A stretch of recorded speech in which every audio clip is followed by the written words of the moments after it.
سلام مدیر صاحب، کولی شئ راته ووایئ خصوصي سکتور څه شی دی؟ وعلیکم سلام. هو ولې نه؟ خصوصي سکتور هغه شرکتونه، فابریکې، دکانونه او سوداګریزې ادارې دي چې د دولت پر ځای د اشخاصو یا خصوصي پانګوالو لخوا جوړې او اداره کیږي. د دوی اصلي هدف د خلکو اړتیاوې پوره کول او د قانوني ګټې ترلاسه کول دي.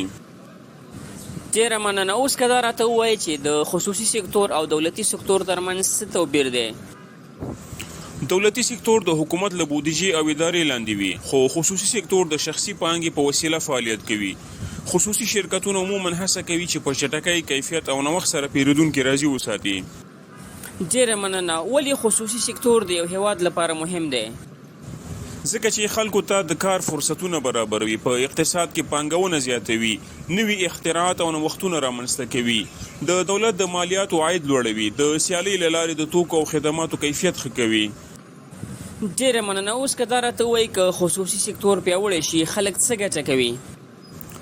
کله چې خصوصي سکتور پیاوړی وي، بیکاري کمیږي، عاید لوړیږي، سوداګري پراخیږي او خلک ښه کیفیت لرونکي توکي او خدمات ترلاسه کوي.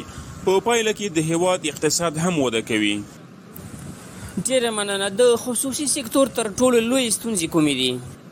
د خصوصي سکتور تر ټولو لوی ستونزې د پانګې کمښت ده، همدارنګه ناامني او سیاسي بېثباتي ده، اداري فساد، د برېښنا او زیربناو کمښت، د مسلکي کارکوونکو نشتوالی او همدارنګه د بازار محدود فرصتونه دي. ډیره مننه. اوس که دا راته ووایئ حکومت څنګه کولی شي خصوصي سکتور پیاوړی کړي؟ حکومت باید شفاف قوانین جوړ کړي، پانګوالو ته اسانتیاوې برابرې کړي، مالیاتي نظام عادلانه کړي، اداري فساد کم کړي او د سوداګرۍ لپاره خوندي او مناسب چاپیریال رامنځته کړي. ډیره مننه. اوس که دا راته ووایئ چې ځوانان څنګه د خصوصي سکتور برخه کې بریالي کیدی شي؟